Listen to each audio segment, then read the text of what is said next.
back to Breakfast Television. Few sleeps away from the big day. Derek Kief, the eclipse on Monday. Thank you for joining us again to talk about how we can watch the eclipse even if you don't have these glasses.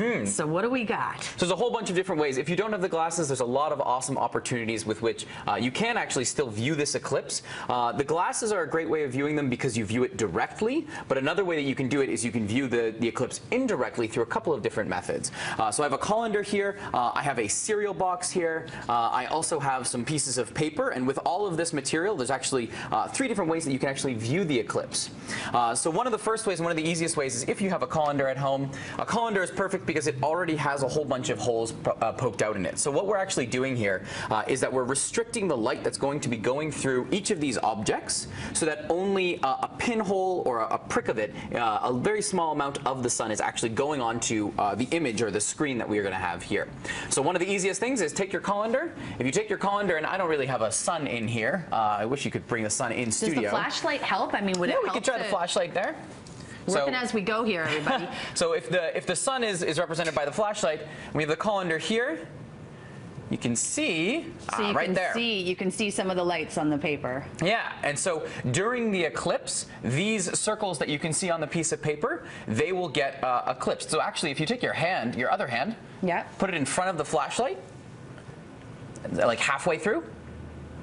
See how some of those are you'll see the shape of it on the paper. You'll see the shape of it on the piece of paper. So, okay, so if we completely dumb this down for someone like me right now, so basically what we're doing is allowing us to look not directly at the sun, but at something else that's kind of reflecting the image of what's happening. Exactly, indirectly. At the Space Center, we're actually going to have a couple of big versions of this. We call them projection scopes. So we're going to have telescopes looking at the sun that are projecting a massive version of the sun, and you'll see it slowly being covered over as the shadow of the moon kind of cuts in front, as the moon actually goes in front. I imagine you're expecting a lot of people to show up. Can you handle just, I mean, everyone in town rocking up for your eclipse party? Oh yeah, we're excited here at the Space Center, and we are going to have 4 different telescopes. We'll have a whole bunch of eclipse glasses where people can actually view it safely from there. That is so important that you mentioned that. I actually had a conversation with several different people yesterday about, oh well, I guess I won't be able to see it because I don't have my glasses, and they're all being recalled. There are certain glasses being recalled, but not all of them. Correct. Not all glasses are being recalled, and there's a whole bunch of ways that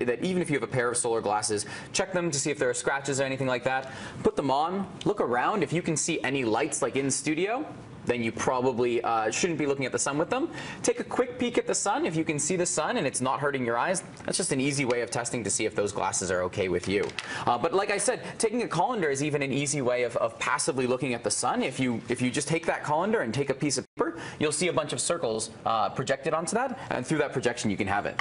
At the Space Center, in terms of how we're managing it all, we're going to be spread out all the way across the Space Center, the front of the Space Center, 4 different telescopes in the observatory, outside of the observatory, on the street, and we're going to be projecting all the sun basically onto a bunch of different screens. And through that you can actually, as you're walking by even, you'll see the sun about yay big on the side of a screen. It's going to be really, really fun. I keep imagining how exciting the eclipse is going to be for kids, and then I see someone like you, and I just, your chest hairs are going to be tingling and just freaking out.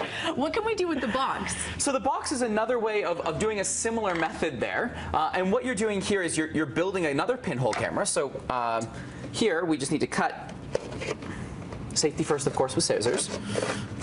You're going to cut a little eye viewing hole, and what this does is it blocks out the light inside of the box. Okay. So what we're doing here is you then want to take, you can take a pin, you can take some other thing. So I have a pin right there. You can also just take a pen, dab a pen right through there. How many holes should you make? Just one? You can make just one, or you can make a couple, and then you'll see a couple of mini suns on the inside of your box. And what you're doing here is pretending that this, of course, is my sun. If I turn around like this, and I look into my camera, no way! You'll see, if I can get a light, there you go.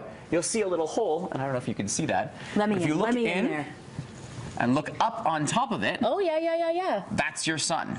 That's beautiful. So the cool thing with this setup here is that you have a darker space where you can actually get some more contrast and more clarity in it. The smaller your hole is, the more focused the sun will be on the back of your box. So if you have a needle, all the better. If you have a needle, try a needle. If you can't see it, and this also depends on the contrast of the sun. If the sun is a little bit more diffuse, take something a little bit bigger and poke a little bit of a bigger hole in it. This is you'll amazing. still be able to see it. Derek, thank you so much for joining us again. It's always great just to know that you don't have to have the glasses in order to watch the eclipse safely. What time does it happen on Monday? So it starts at around 9:30. The maximum eclipse here in Vancouver at 86% is going to be at 10:21, and then it's over at 11:30. All right. Thank you so much for joining us, and enjoy watching the eclipse. 8:27.